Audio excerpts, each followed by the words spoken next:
हाथ पर हाथ धरकर बैठ जाता था, अंधविश्वास का शिकार था। उस समय सदुर कबीर साहब ने एक बहुत बड़ी क्रांति की। उन्होंने कहा, कर वही बल अपनी छाण बिरानी आस, जाके आंगन नदिया बह सो कसमरे पिया। पुरुषार्थ का पुरुषार्थ, हाथ पर हाथ धरकर मत बैठो। जो आदमी हाथ पर हाथ धरकर बैठ जाता है वो कोई विकास का काम नहीं कर पाता है। जो आदमी ये अभिमान कर लेता है कि हम बहुत बड़े संपन्न आदमी हैं, हमारा काम तो नौकर ही सब करेंगे, हम अपने हाथ से नहीं कर सकते हैं, वे आदमी भी पीछे रह जाते हैं, वे आदमी भी अपंग रह जाते हैं। उनका जो विकास चाहिए वो नहीं हो पाता है। उदाहरण के रूप में ले, एक राजकुमार था, शिकार का बहुत प्रेमी था। राजाओं के जीवन में वास्तव में ये बहुत बड़ी दुर्बलता रही है। वो शिकार के प्रेमी होते थे, जीव हिंसा करते थे, और इसी कारण से रामायण में भी बहुत बड़ी दुर्घटना घटी। इसी कारण से दशरथ जी को भी श्राप लगा, और इसी कारण से शिकार के कारण से महाराज श्री राम भी सीता से हाथ धो बैठे। ये बहुत बड़ी दुर्बलता है। राजकुमार जंगल में जाता है शिकार खेलने के लिए, शिकार जंगल में छिप जाता है, नहीं कुछ हाथ लगता है, राजकुमार प्यासा हो जाता है, पानी की तलाश में जाता है। पानी की तलाश करते करते सचमुच एक पर्णकुटी के पास पहुंच जाता है। जंगल में एक कुटी थी, सुंदर पानी की व्यवस्था थी, कुआं था, रस्सी थी, बाल्टी थी, लोटा रखा हुआ था। राजकुमार प्यासा था, कोई व्यक्ति वहां पर उपस्थित नहीं था। राजकुमार के अंदर संकल्प तो हुआ कि हम उठा के बाल्टी पानी भर ले, पी ले, किंतु उसके अंदर एक अहम का संस्कार जग जाता है कि अरे मैं राजकुमार और अपने हाथ से पानी भरकर पीऊं। बस वो संस्कार जैसे जग जाता है, राजकुमार के पास सब साधन उपस्थित है वर्तमान में, किंतु अब पानी भरकर पीता नहीं, प्यासा है, बैठ जाता है, तलाश करता है कोई शायद और दौड़ा जाए। थोड़ी देर के बाद एक दूसरा व्यक्ति दिखाई देता है। उसने कहा, श्रीमान जी जल्दी करे, प्राणों की बाजी लगी हुई है, पानी भर करके हमें पिलाए। वो व्यक्ति देखता है नीचे से ऊपर तक, तुरंत समझ जाता है कि ये तो राजकुमार है, पानी भरकर पीता क्यों नहीं। उन्होंने कहा, आप पानी भरकर पीते क्यों नहीं। कहा, मैं राजकुमार हूं, अपने हाथ से पानी भरकर कैसे पी सकता हूं, मैं राजादा हूं। उसने कहा, मैं मंत्री ज्यादा हूं, मैं मंत्री का लड़का हूं, मैं अपने हाथ से पानी भरकर कैसे पी सकता हूं और कैसे आपको पिला सकता हूं। मैं सोचा था कि आप मिल गए हैं, अब पानी पीने को मिलेगा। अब दो प्यासे हैं, अब दोनों कुएं के पास बैठ गए, पानी भरकर नहीं पीते हैं, अपने हाथ से पानी भरना समझते हैं कि ये अपने स्तर का काम नहीं। दोनों बैठ जाते हैं, प्रतीक्षा करते हैं। थोड़ी देर के पश्चात एक तीसरा व्यक्ति नवयुवक पहुंच जाता है।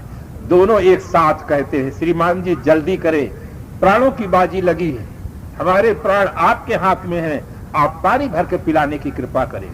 वो भी व्यक्ति देखता है दोनों को नीचे से ऊपर तक, ये स्वस्थ हैं, आखिर पानी भर के क्यों नहीं पी लेते हैं, इतना दीनहीन क्यों है। एक ने कहा, मैं राजा हूं, अपने हाथ से पानी भरकर कैसे पी सकता हूं। दूसरे ने कहा, मैं मंत्री ज्यादा हूं, मैं अपने हाथ से पानी भरकर कैसे पी सकता हूं। तीसरे ने कहा, मैं भी बहुत प्यासा था और सोचा था कि आप दो मिल गए हैं, पानी पीने को मिलेगा। मैं अमीर ज्यादा हूं, मैं बहुत बड़े संपन्न घर का आदमी हूं, मैं अपने हाथ से पानी भरकर कैसे पी सकता हूं, आपको पानी कैसे पिला सकता हूं।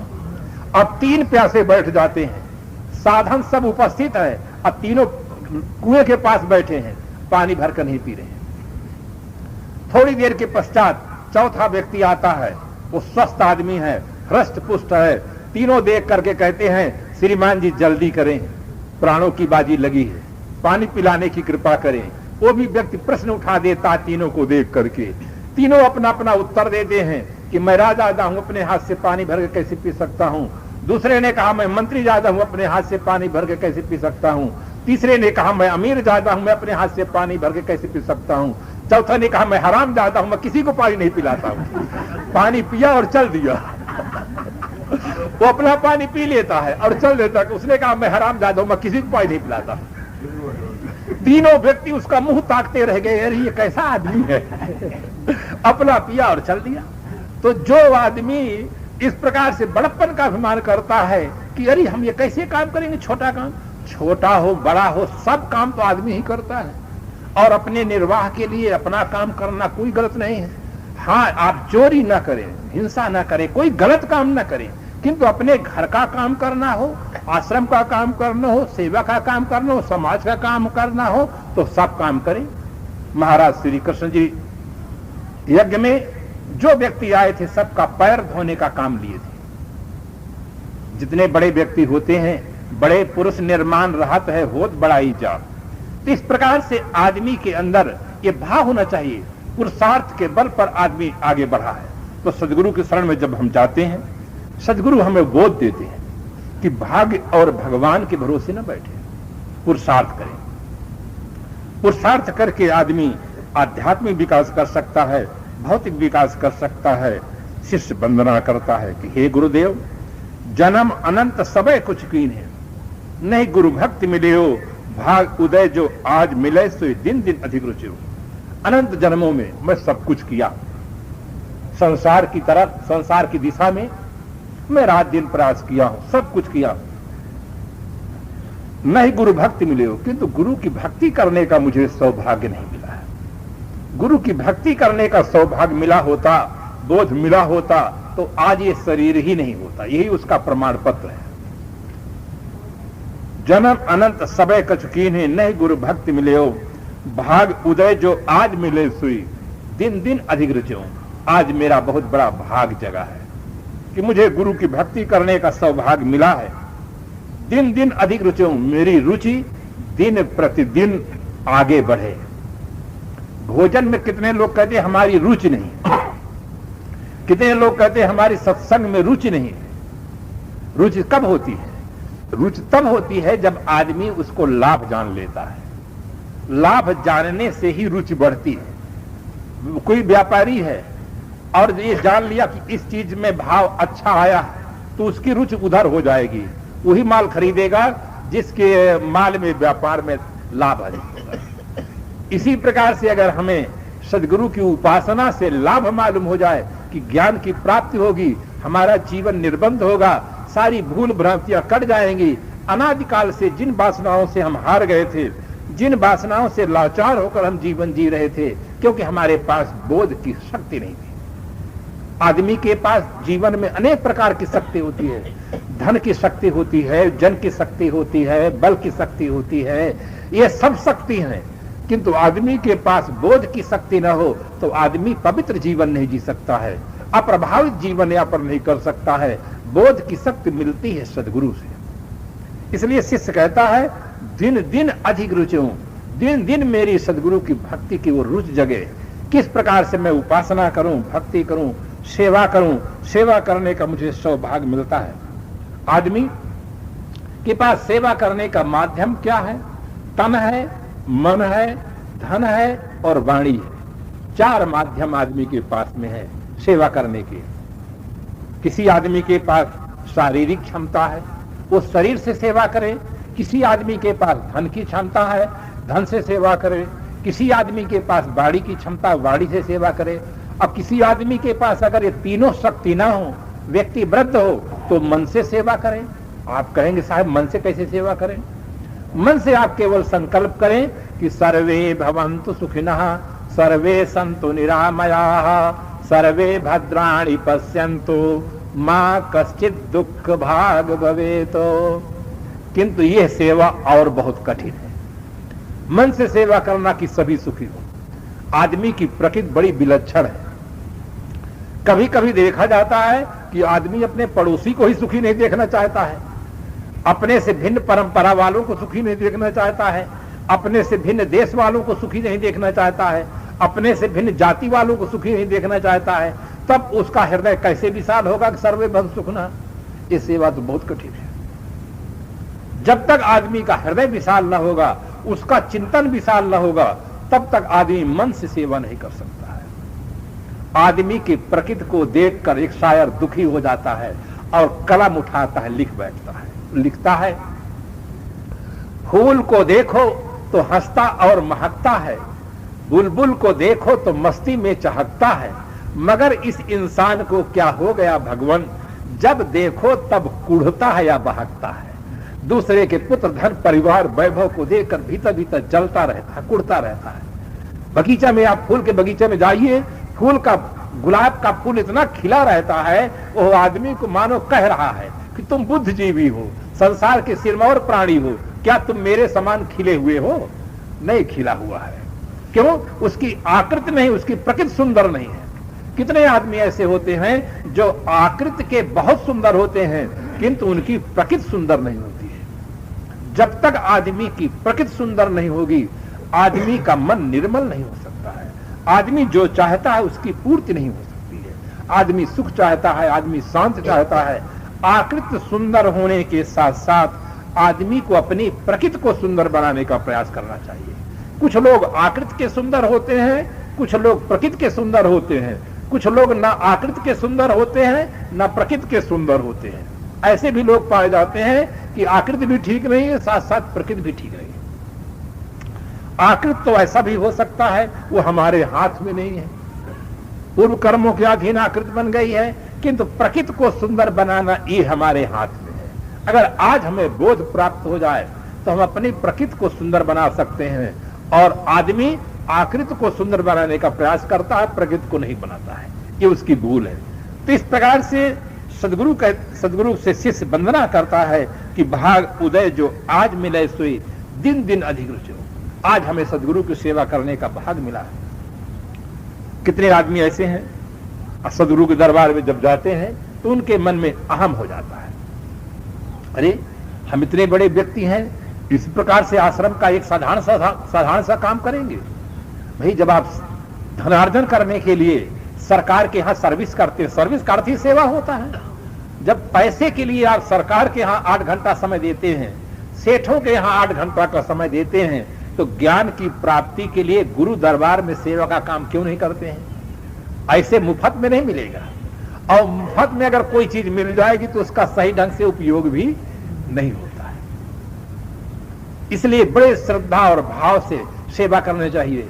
एक आदमी ने कहा महाराज गुरु करेंगे तो हम झंझट में पड़ जाएंगे। मैंने कहा क्या झंझट में पड़ोगे?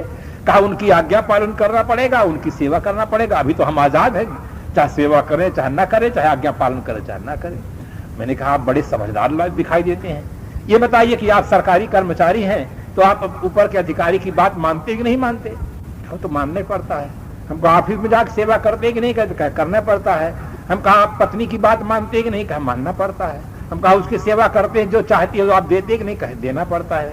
हम कहा माँ की आज्ञा पालन करते हैं? कहे करना पड़ता है। जब आप माँ की आज्ञा पालन करते हैं, पिता की आज्ञा पालन करते हैं, पत्नी की आज्ञा का पालन करते हैं, ऊपर के अधिकारी की आज्ञा का पालन करते हैं, तो एक गुरु की आज्ञा का पालन करेंगे तो क्या घर जाएंगे आप? जब संसार के आप सब व्यक्तियों, या तो आप किसी की आज्ञा पालन न करें, माता पिता न गुरुजन, किसी की आज्ञा पालन न करें तो आप ये भी ठीक है।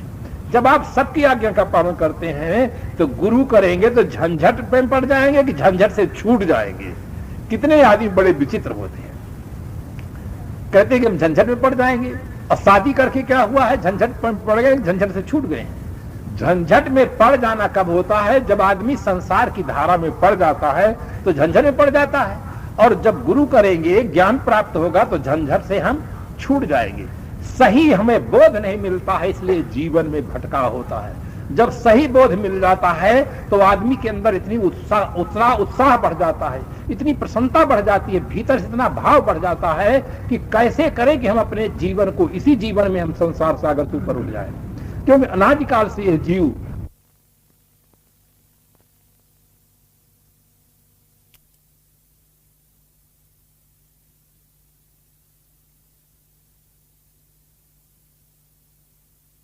कि हमने बहुत बड़ी भूल की।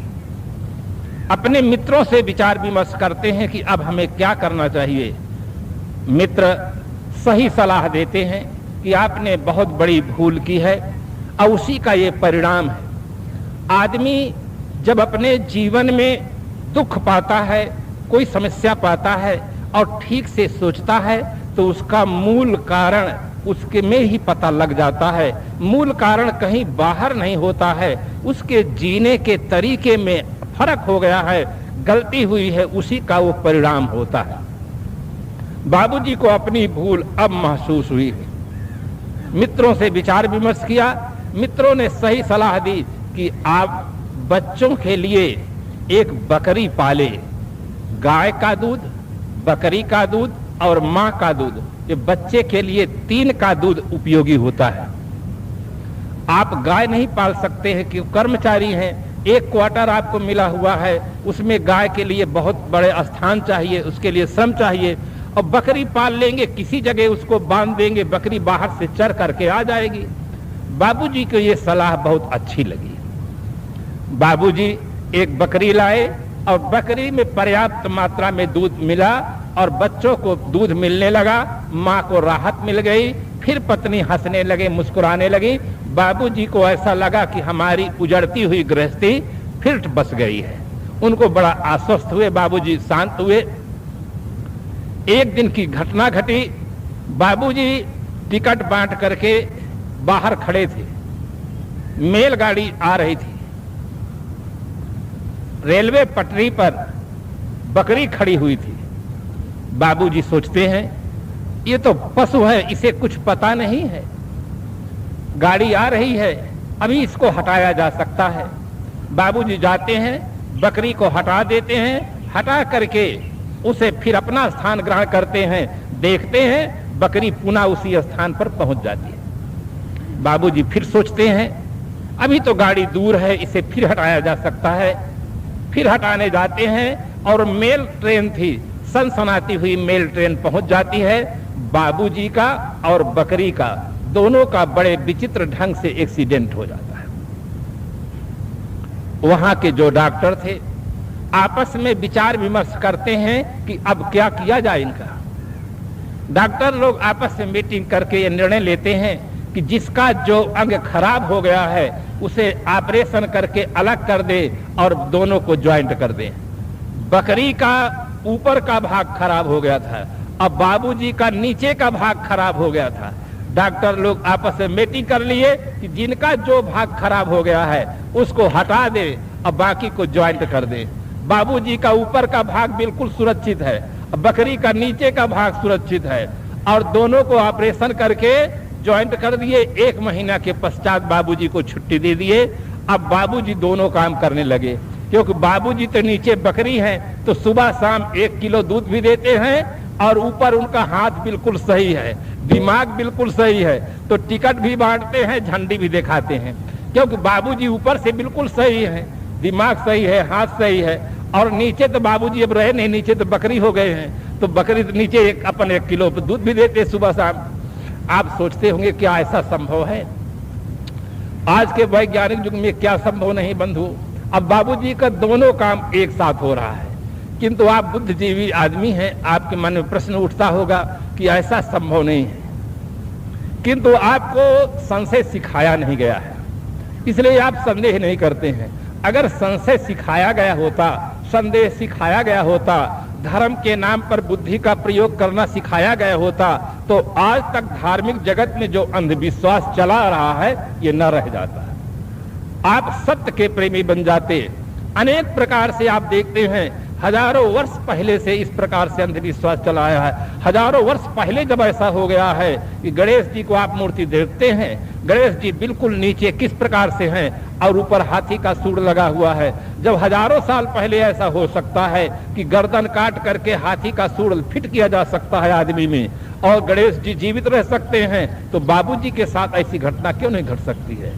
अगर बाबूजी ऐसा नहीं हो सकते हैं कि नीचे से दूध दे और ऊपर से बाबूजी सही रहे, तो वो भी घटना नहीं हो सकती है। अगर ये गलत है तो वो भी गलत है, अगर ये सही है तो वो भी सही है। किंतु हजारों साल पहले से आदमी संदेह नहीं करा। हमारे देश के लोग बीए है, एमए है, एलटी किए हैं, डीलिट किए हैं, विज्ञान पढ़ रहे हैं, किंतु उनके जीवन में कोई वैज्ञानिक चिंतन नहीं है। अंधविश्वास ज्यों का त्यों जमा हुआ है। प्रकृति के जो शाश्वत नियम है, कारण कार्य की जो व्यवस्था है, उस पर गंभीर चिंतन नहीं किया गया है। इसलिए सदगुरु के दर्शन की बहुत बड़ी आवश्यकता है।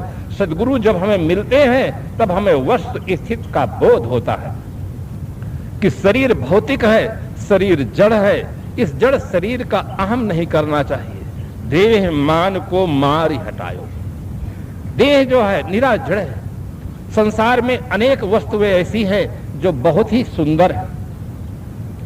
वो सुंदर वस्तुओं का संबंध जब शरीर से पड़ जाता है तो वे सुंदर वस्तुएं भी असुंदरता के रूप में बदल जाती है। कपड़ा कितना सुंदर होता है, किंतु शरीर का संबंध पाता है तो उसमें भी सोडा, साबुन, पाउडर की आवश्यकता पड़ जाती है। बहुत सुंदर आप पदार्थ लें, दूध लें, मेवा मिष्टान लें, कब तक सुंदर रहता है? जब तक वो बाहर रहता है, सुंदर रहता है, शरीर का संबंध पा जाता है तो असुंदरता के रूप में बदल जाता है। जो शरीर इतना असुंदर है कि संसार की सारी सुंदर वस्तुओं को असुंदरता के रूप में बदल देता है, उस शरीर का अहंकार करना कोई समझदारी की बात नहीं। इसीलिए सदगुरु कबीर साहब ने कहा, चला हुक्का टेढ़ो टेढ़ो टेढ़ो। अरे भाई, तुम टेढ़े टेढ़े क्यों चल रहे हो? अहंकार करके क्यों चल रहे हो कि मैं बहुत बड़ा हूं, बहुत ऐसा हूं? कितने आदमी हैं सिर तान कर चलते हैं, राइफल तान कर चलते हैं और न मालूम क्या क्या तान करके चलते हैं। एक कवि ने बड़े सुंदर ढंग से चित्रण किया कि ताने सामयाने जे जरी के नमगीर ताने, ताने चौक चांदनी विचित्र छत्र ताने हैं, शेर सम सिर ताने सम शेर कर ताने, तीसो नजर ताने मद सो मताने। ये तो सब ताने अंत आन धर ताने सबे, तब तो दुजेस मानो कछु ये न ताने हैं, दीपक से बुताने मानो दक्षिण पाए ताने ताने ताने, एक चादर ते सोवत उताने। अंतिम में आदमी जब मौत आकर के तान देती है तो आदमी एक चद्दर ओढ़ करके उतान होकर के सो जाता है, उसका सारा तानना बेकार होता है। जिस शरीर में हम बैठे हैं, अगर अहंकार करें, अगर लकवा मार दे, आदमी अपने हाथ से पानी नहीं पी सकता है, उठ नहीं सकता है, बोल नहीं सकता है, सारा अहंकार गल जाता है। शरीर परिवर्तनशील है, शरीर जड़ है, क्षण भंगुर है, इसका अहम न करना चाहिए। शरीर साधन है। शरीर से हम भौतिक विकास कर सकते हैं, आध्यात्मिक विकास कर सकते हैं, माता पिता गुरुजनों की सेवा कर सकते हैं, देश और समाज की सेवा कर सकते हैं। शरीर साधन है, इस साधन को ठीक रखना जरूरी है, किंतु इसमें अहंकार की आवश्यकता नहीं है। जब अहम आ जाता है तब आदमी के अंदर कटुता पैदा हो जाती है, व्यवहार बिगड़ जाता है। नारियां, किसी किसी देश का ऐसा नियम है कि नारियां ससुराल में जाकर अपना जीवन यापन करती हैं, पति गृह में जाकर जीवन यापन करती हैं। जब पति को पाने के लिए माता पिता भाई बहन सबको छोड़ देती हैं, इस खुशी में आकर के, इस हौसला में आकर के कि हमें जीवन साथी पति मिल रहा है, तो एक चीज उन्हें और छोड़ देना चाहिए। जब हम सब छोड़ दिए, जिस माँ ने हमें दूध पिलाया, भाषा सिखाया, चलना सिखाया, जब उस माँ को छोड़ दिए, उस पिता को छोड़ दिए, सखी सहेलियों का प्यार छोड़ करके ससुराल चले जाते हैं, तो एक चीज और छोड़ना चाहिए, वो है अहंकार। अगर अहंकार नहीं छोड़ेंगे तो पति से कभी तालमेल बैठेगा नहीं। और यही कारण है कि घर में कलह मचा रहता है, पत्नी के मन में अहम भावना रहती है, और पति का कर्तव्य है कि पत्नी की भावनाओं का आदर करना। ये पति का कर्तव्य है कि जो अपने माता पिता परिवार को छोड़ करके हमारे पास आया, उनकी भावनाओं का आदर करना और विचार विमर्श करके कोई कार्य करना, ये अपना कर्तव्य है। दोनों अपने अपने कर्तव्य का ठीक ढंग से जब पालन करते हैं तो गृह की व्यवस्था बहुत सुंदर होती है। तो देह मान को मार हटायो। जिस शरीर को हम अपना मान रहे थे कि यही मैं हूं, सदगुरु आकर दर्शन दिए और बताए कि तुम शरीर नहीं हो, तुम शरीर में रहने वाले आत्मा हो। जैसे मकान और मकान मालिक दो होता है, मकान अलग चीज है और मकान मालिक अलग चीज है। इसी प्रकार से शरीर अलग चीज है और शरीर में रहने वाला अलग चीज है। एक ड्राइवर था, अपनी मोटर खड़ी करके होटल की ओर बढ़ा। जैसे आगे बढ़ता है, रास्ते में एक व्यक्ति मिलता है और पूछता है, तुम कौन हो? उसने कहा, मैं मोटर हूं, मोटर। उसके उत्तर को सुन करके वो तो हंसता है, आसपास जो व्यक्ति थे वो भी सब हंस पड़ते हैं कि यह आदमी कुछ पिए हुए है, होश में नहीं है, क्योंकि स्वयं है ड्राइवर और अपने को बतला रहा है कि मैं मोटर हूं। सचमुच वो आदमी शराब पिए हुए था, और इतना छक्कर के शराब पिए हुए था कि उसे ये भी भान नहीं था कि मैं मोटर हूं कि ड्राइवर हूं, अपने को मोटर बतला रहा था। शराब अरबी भाषा का शब्द है। सर धन आब बराबर शराब।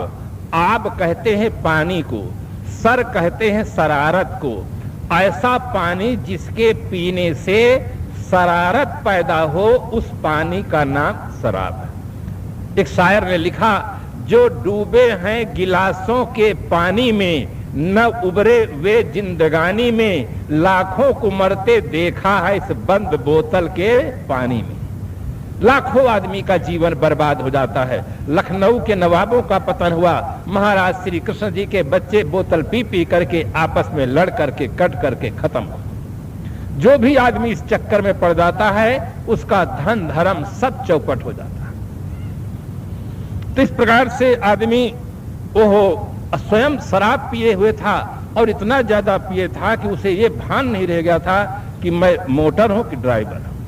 इसी प्रकार से जो आदमी अब कुछ पिए हुए है, पांचों विषयों का नशा पिए हुए है, वही आदमी अपने आप को शरीर मानता है। वो भी पांचों विषयों का नशा पिए है। शब्द, स्पर्श, रूप, रस, गंध, ये 5 विषय हैं। 5 ज्ञानेंद्रियों के 5 विषय हैं।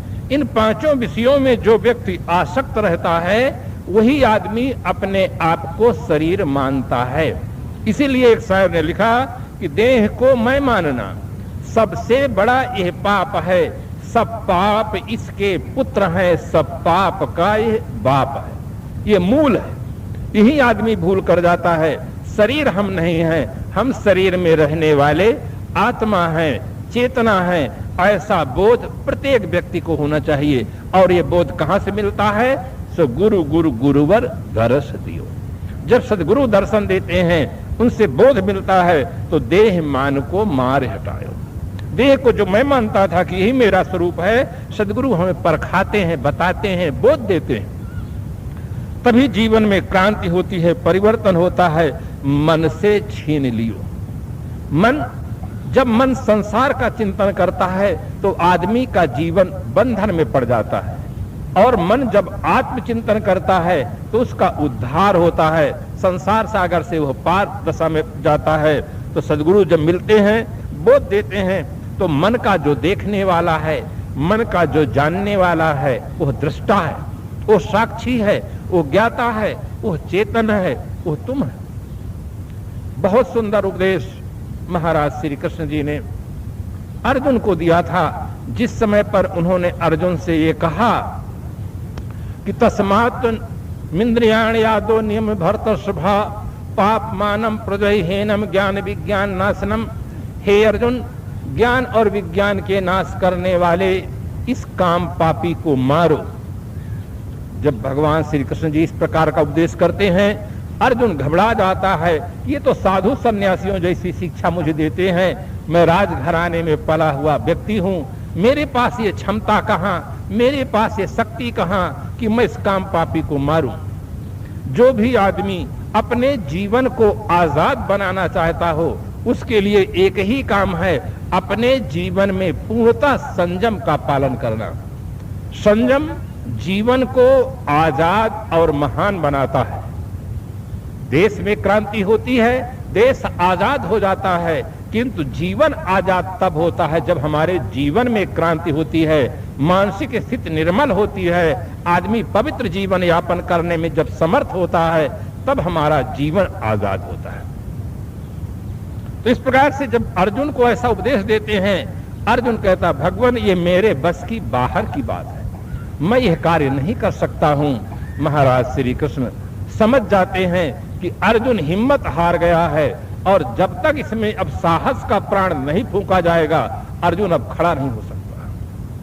कितना ही रोड साफ हो, गाड़ी नई हो, ड्राइवर कुशल हो चलाने वाला, पर तो गाड़ी के पहिए की आप हवा निकाल दीजिए तो गाड़ी दौड़ नहीं सकती है। चाहे जितना कुशल ड्राइवर हो, चाहे जितनी अच्छी गाड़ी हो, चाहे जितना अच्छा रोड हो, पहिए की हवा निकाल देंगे तो गाड़ी दौड़ नहीं सकती है।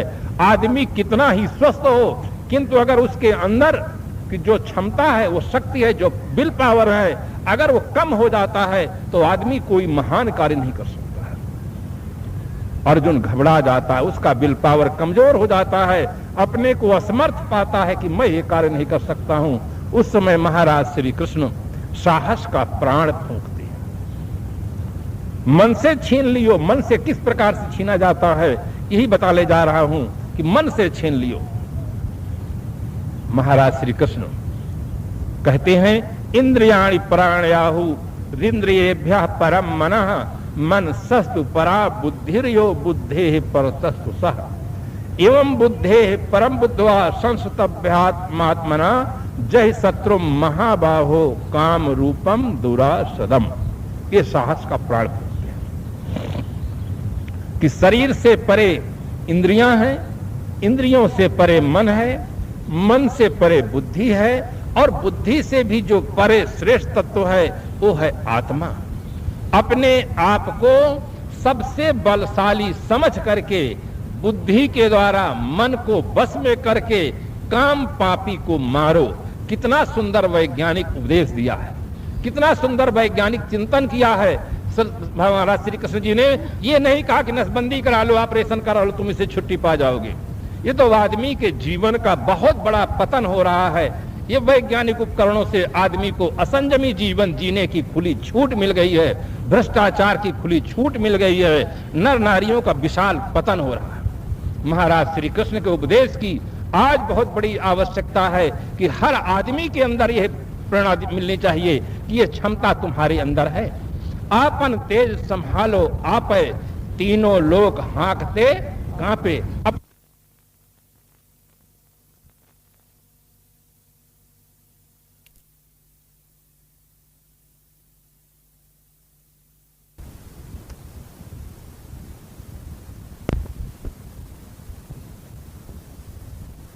में सुख होने का भ्रम नहीं है। दुनिया में चाहे जो भी आदमी हो, उसे अपने शरीर में सुख होने का भ्रम नहीं है।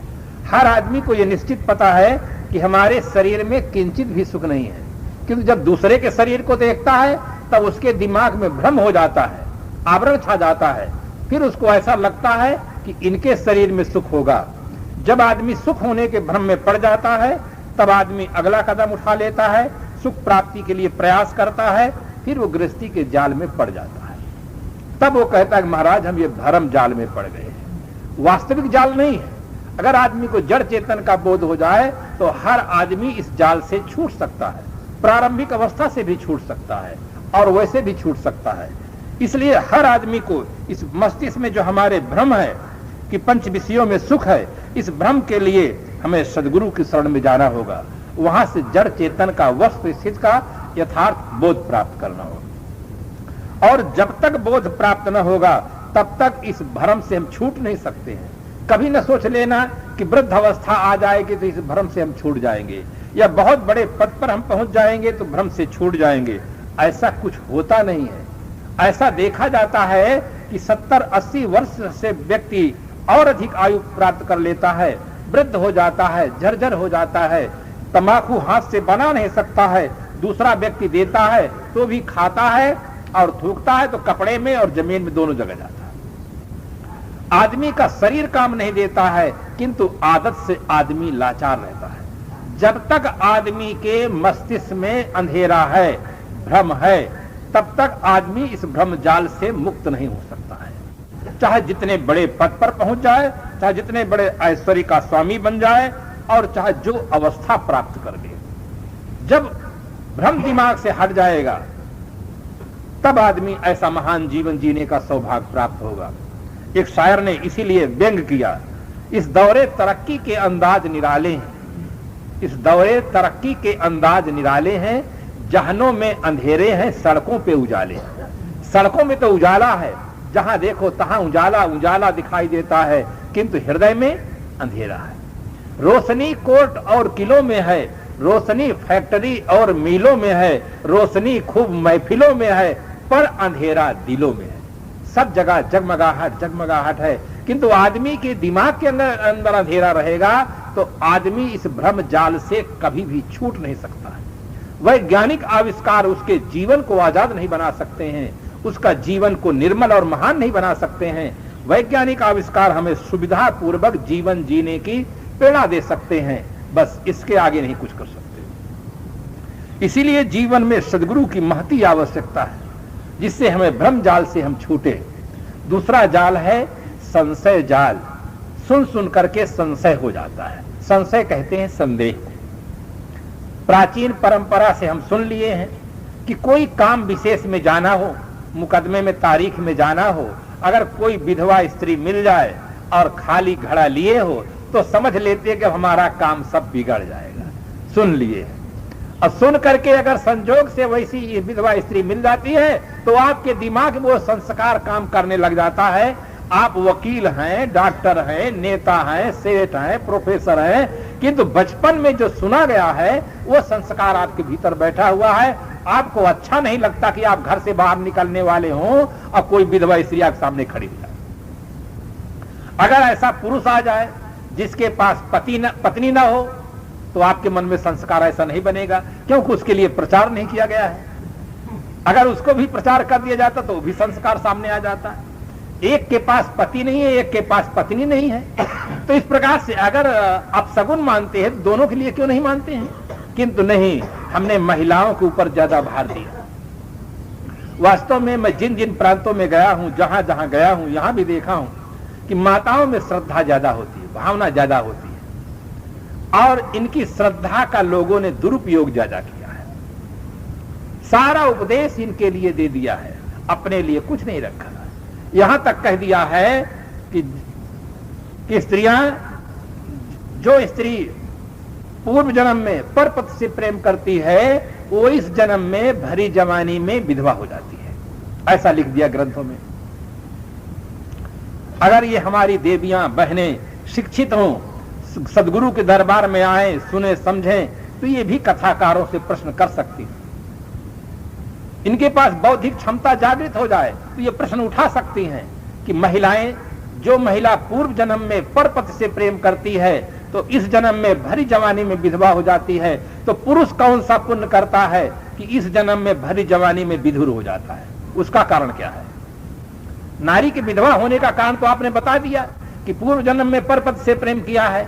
अगर पुरुष के जीवन में ऐसी घटना घट जाती है कि उसकी पत्नी मर जाती है तो वो कौन सा कर्म किया है? तो कोई ग्रंथकार उत्तर नहीं दे सकते हैं कि जो पुरुष पूर्व जन्म में परपत्नी से प्रेम करता है वो भरी जवानी में उसकी पत्नी समाप्त, ऐसा नहीं लिख सकते, क्योंकि पुरुष उसकी लंबी खबर लेंगे कथाकार की। इसलिए महिलाओं के ऊपर सारा हम दोषारोपण करते हैं। बहुत बड़ा नारी जात के साथ अन्याय हुआ है।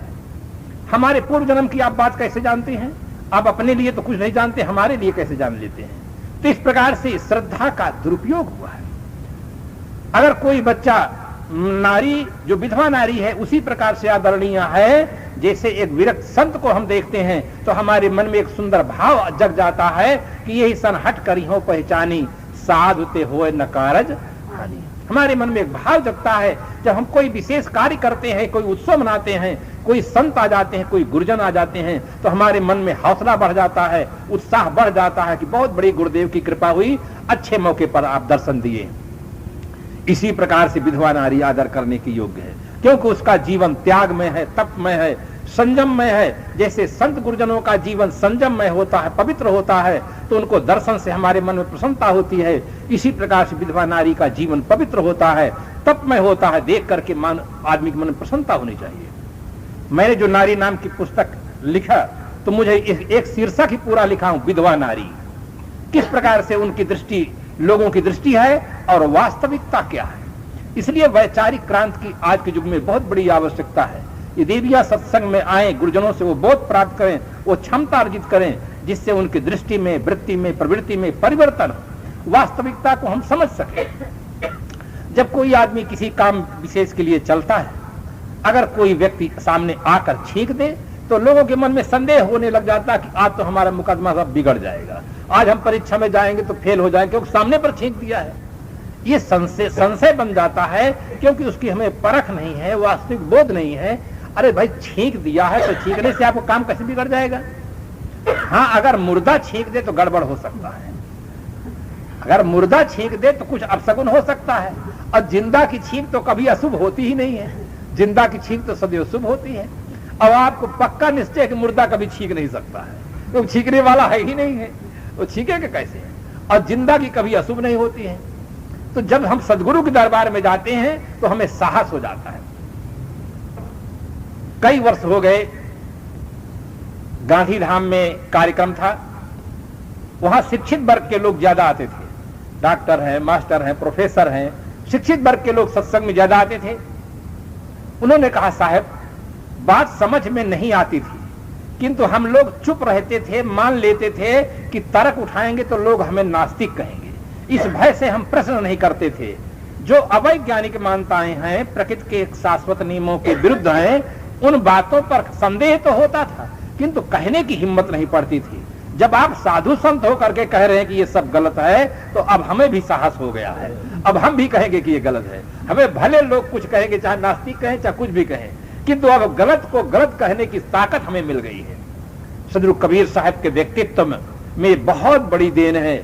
ना को ना कहने की उनके पास ताकत थी। मैं सच्चे पथ का राही हूं, कह सकता दिन को रात नहीं, ईमान बेच दूं टुकड़ों में, यह मेरे बस की बात नहीं। ऐसा उनका विचार है। ना को ना कहने की क्षमता थी। हमें और आपको भी साहस होना चाहिए, जो गलत है उनको गलत ही कहे। सदगुरु कबीर साहब ने कहा, हमरे कहलक नहीं पतियार, आप बूढ़े नर सरिधार, अंधा कहे अंधा पतियार, जस विश्वा के लगन धराए, सो तो कहिए ऐसो बोझ खसम ठा डिगना ही सूझ। तो इस प्रकार से सदगुरु कबीर साहब हमें साहस देते हैं, बल देते हैं। संदेह हो जाता है, सुन सुन करके संदेह हो जाता है कि परमात्मा ने जगत बनाया और कि अल्लाह ताला ने बनाया, कि किसने बनाया, क्यों बनाया, कैसे बनाया और किस लिए, किस उद्देश्य को लेकर के बनाया। ये सुन सुन करके संदेह हो जाता है। ये संशय का समाधान सदगुरु से मिलेगा। जब तक सदगुरु नहीं मिलेंगे, इस संशय का समाधान नहीं मिल सकता है। एक कर्तावाद, जगत के कर्ता कोई मालिक है, परमात्मा है। एक बहुत बड़े गुरु जी थे, जगत की उत्पत्ति परमात्मा के द्वारा बता रहे थे, हम लोग सुन रहे थे। सुनने के पश्चात मैंने एक प्रश्न उठा लिया। मैंने कहा, महाराज जी एक बात समझ में नहीं आई। उन्होंने कहा, कौन सी बात? मैंने कहा, परमात्मा करुणा सागर है, दयावान है। परमात्मा ने ऐसा दुखदाई जगत क्यों बनाया कि जिससे आपको उपदेश देना पड़ता है, हमको साधना करना पड़ता है, किससे? जगत से मोक्ष प्राप्त करने के लिए। तो परमात्मा जगत को इतना दुखदाई क्यों बनाया है कि हमको साधना करना पड़ता है, आपको उपदेश देना पड़ता है? यह बात समझ में नहीं आई। हमारे प्रश्न को सुन करके वो ध्यान में उतर गए। ध्यान में बहुत देर तक बैठे थे। बहुत बड़ा समाज था, सब लोग ध्यान में बैठे हुए थे।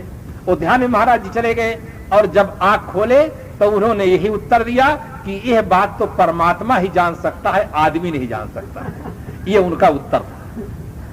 क्योंकि सुन करके अब उनको संशय हो गया कि वास्तविक समाधान हम क्या करें कि दुखदाई जगत को परमात्मा ने क्यों बनाया। इसका कहीं समाधान नहीं है। किसी भी शास्त्र आप पढ़ेंगे, किसी भी ग्रंथ कथाकार से आप पूछेंगे कि परमात्मा ने दुखदाई जगत को क्यों बनाया, तो इसका समाधान नहीं है। एक जिज्ञासु ने पूछा अपने गुरुदेव से कि आत्मा जब परमात्मा से बिछुड़ी तो उसका कारण क्या है? आत्मा तो पहले सचखंड में थी, परमात्मा के पास थी, तो परमात्मा से आत्मा बिछुड़ी क्यों?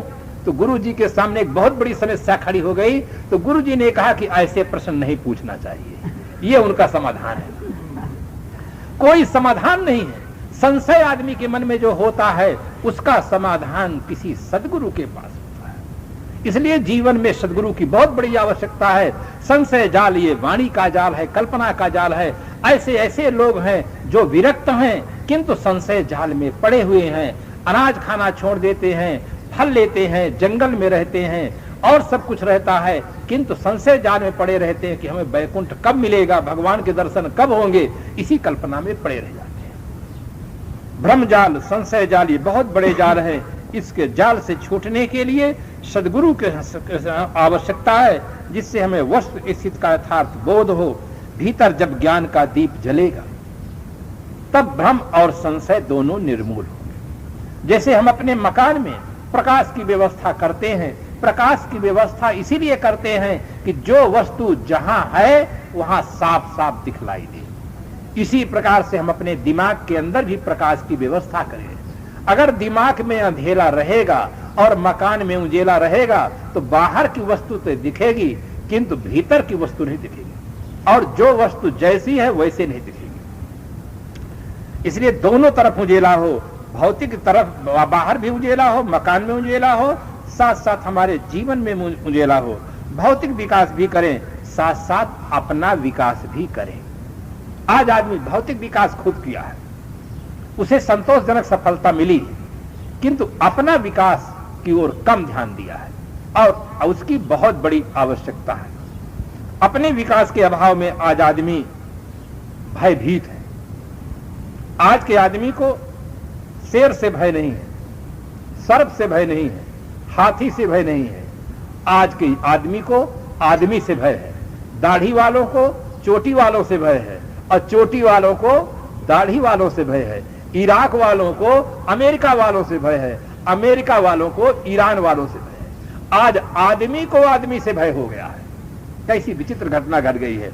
आदमी आदमी का रक्षक होना चाहिए, आदमी आदमी को प्यार करने वाला होना चाहिए, और उल्टा हो गया है कि आदमी ही आदमी को सूट कर देता है, आदमी ही आदमी को मार देता है। एक कवि ने बड़ा सुंदर चित्रण किया कि आदमी की शक्ति से अब डर रहा है आदमी, आदमी को लूट कर घर भर रहा है आदमी, आदमी ही मारता है मर रहा है आदमी, समझ कुछ आता नहीं क्या कर रहा है आदमी। आदमी से कपट लीला कर रहा है आदमी, कब भ्रमों की लहरियों से तर रहा है आदमी, आदमी से आदमी की डोर युग युग से बंधी, आज लेकिन आदमी से डर रहा है आदमी। आज आदमी आदमी से भयभीत हो, क्योंकि उसके जीवन में आदमियत नहीं रह गई है। इसके अभाव में आज आदमी आदमी का रक्षक नहीं हो पा रहा। इसलिए इन दोनों जालों से छूटने के लिए हमें जीवन में सद्गुरु की बहुत बड़ी आवश्यकता है। सद्गुरु जब मिलते हैं तब हमें बताते हैं कि किसकी भक्ति करना चाहिए। मैं भी बचपन में भक्ति करता था।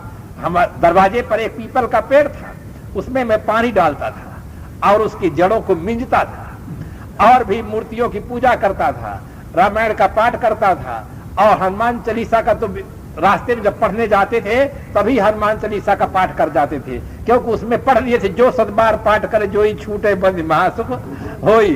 तो इस प्रकार से उसको हम करते थे। वो सब करने का फल हमें वास्तव में मिला जब सद्गुरु मिल गए, तब सारी भ्रांति कट गई। जो इनकी उपासना करनी चाहिए तब वहां उपासना करने का सौभाग्य मिला कि सद्गुरु और संतों की उपासना लेने लगी। श्रद्धा थी, श्रद्धा की दिशा दूसरी तरफ थी, किंतु सद्गुरु के मिल जाने पर श्रद्धा की दिशा सही हो गई, और जब दिशा सही हो जाती है तब दशा अपने आप सही हो जाती है। दिशा गलत होगी, दशा गलत होगी, दिशा सही होगी, दशा अपने आप सही होगी। दशा दिशा पर निर्भर करती है। जिस आदमी के जीवन में दुख हो, चिंता हो, समस्याएं हो, उस आदमी को सोच लेना चाहिए कि हमारी जीवन जीने की दिशा सही नहीं है, इसमें सुधार करना चाहिए। अगर दिशा हमारी सही हो जाएगी तो दशा अपने आप सही हो जाएगी।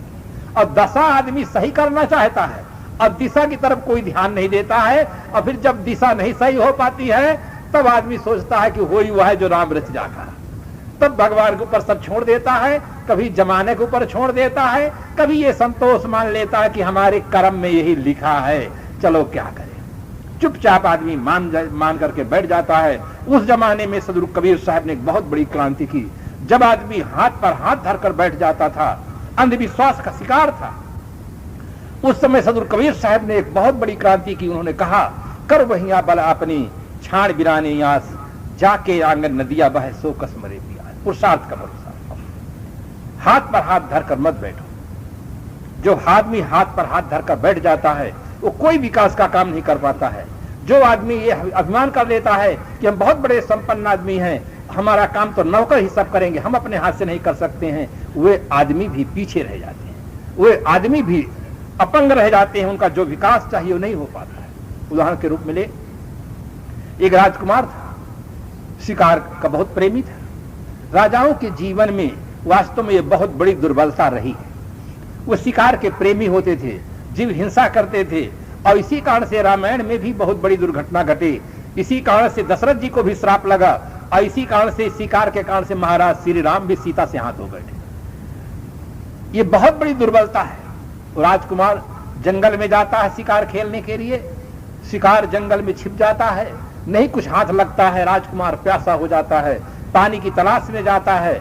पानी की तलाश करते करते सचमुच एक पर्ण कुटी के पास पहुंच जाता है। जंगल में कुटी थी, सुंदर पानी की व्यवस्था थी, कुआं था, रस्सी थी, बाल्टी थी, लोटा रखा हुआ था। राजकुमार प्यासा था, कोई व्यक्ति वहां पर उपस्थित नहीं था। राजकुमार के अंदर संकल्प तो हुआ कि हम उठा के बाल्टी पानी भर ले पी ले, किंतु उसके अंदर एक अहम का संस्कार जग जाता है कि अरे मैं राजकुमार और अपने हाथ से पानी भर कर पीऊं। बस वो संस्कार जैसे जग जाता है, राजकुमार के पास सब साधन उपस्थित है वर्तमान में, किंतु अब पानी भरकर पीता नहीं, प्यासा है, बैठ जाता है, तलाश करता है कोई शायद और आ जाए।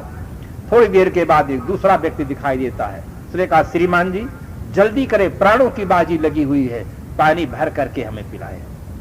वो व्यक्ति देखता है नीचे से ऊपर तक, तुरंत समझ जाता है कि ये तो राजकुमार पानी भरकर पीता क्यों नहीं। उन्होंने कहा आप पानी भरकर पीते क्यों नहीं।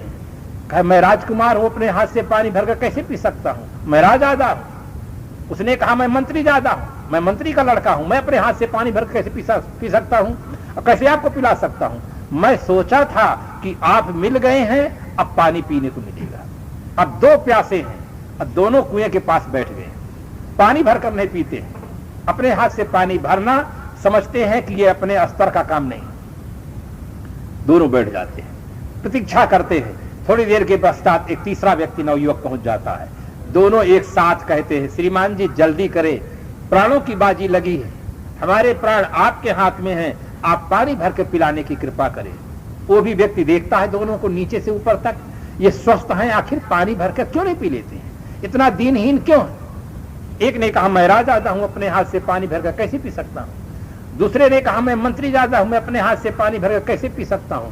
तीसरे ने कहा मैं भी बहुत प्यासा था और सोचा था कि आप दो मिल गए हैं, पानी पीने को मिलेगा। मैं अमीर ज्यादा हूं, मैं बहुत बड़े संपन्न घर का आदमी हूं, मैं अपने हाथ से पानी भरकर कैसे पी सकता हूं, आपको पानी कैसे पिला सकता हूं। अब तीन प्यासे बैठ जाते हैं, साधन सब उपस्थित है, अब तीनों कुएं के पास बैठे हैं, पानी भरकर नहीं पी रहे हैं। थोड़ी देर के पश्चात चौथा व्यक्ति आता है, वो स्वस्थ आदमी है, हृष्ट पुष्ट है। तीनों देख करके कहते हैं श्रीमान जी जल्दी करें, प्राणों की बाजी लगी है, पानी पिलाने की कृपा करें। वो भी व्यक्ति प्रश्न उठा देता है तीनों को देख करके। तीनों अपना अपना उत्तर देते हैं कि मैं राजा हूं, अपने हाथ से पानी भरकर कैसे पी सकता हूं। दूसरे ने कहा मैं मंत्री ज्यादा हूं, अपने हाथ से पानी भरकर कैसे पी सकता हूं। तीसरे ने कहा मैं अमीर ज्यादा हूं, मैं अपने हाथ से पानी भरकर कैसे पी सकता हूं। चौथा ने कहा मैं हराम ज्यादा हूं, मैं किसी को पानी नहीं पिलाता हूं। पानी पिया और चल दिया। वो अपना पानी पी लेता है और चल देता है। उसने कहा मैं हराम ज्यादा हूं, मैं किसी को पानी नहीं पिलाता। तीनों व्यक्ति उसका मुंह ताकते रह गए, अरे ये कैसा आदमी है। अपना पिया और चल दिया। तो जो आदमी इस प्रकार से बड़प्पन का अभिमान करता है कि अरे हम ये कैसे काम करेंगे, छोटा काम, छोटा हो बड़ा हो सब काम तो आदमी ही करता है और अपने निर्वाह के लिए अपना काम करना कोई गलत नहीं है। हाँ आप चोरी ना करें, हिंसा ना करें, कोई गलत काम ना करें, किंतु अपने घर का काम करना हो, आश्रम का काम करना हो, सेवा का काम करना हो, समाज का काम करना हो तो सब काम करें। महाराज श्री कृष्ण जी यज्ञ में जो व्यक्ति आए थे सबका पैर धोने का काम लिए थे। जितने बड़े व्यक्ति होते हैं, बड़े पुरुष निर्माण रहत है होत बड़ा ईजाब। इस प्रकार से आदमी के अंदर ये भाव होना चाहिए, पुरुषार्थ के बल पर आदमी आगे बढ़ा है। तो सदगुरु के शरण में जब हम जाते हैं, सदगुरु हमें बोध देते हैं कि भाग्य और भगवान के भरोसे न बैठे, पुरुषार्थ करें। पुरुषार्थ करके आदमी आध्यात्मिक विकास कर सकता है, भौतिक विकास कर सकता है। शिष्य वंदना करता है कि हे गुरुदेव, जन्म अनंत सबे कुछ कीन है, नहीं गुरु भक्ति मिले हो, भाग उदय जो आज मिले सो दिन दिन अधिक रुचि हो। अनंत जन्मों में मैं सब कुछ किया, संसार की तरफ, संसार की दिशा में मैं रात दिन प्रयास किया हूं, सब कुछ किया हूं, नहीं गुरु भक्ति मिले हो, किंतु गुरु की भक्ति करने का मुझे सौभाग्य नहीं मिला है। गुरु की भक्ति करने का सौभाग्य मिला होता, बोध मिला होता तो आज ये शरीर ही नहीं होता। यही उसका प्रमाण पत्र है। जन्म अनंत सबे कचुकीन है, नहीं गुरु भक्ति मिले हो, भाग उदय जो आज मिले सोई दिन दिन अधिक रुचि। आज मेरा बहुत बड़ा भाग जगा है कि मुझे गुरु की भक्ति करने का सौभाग्य मिला है।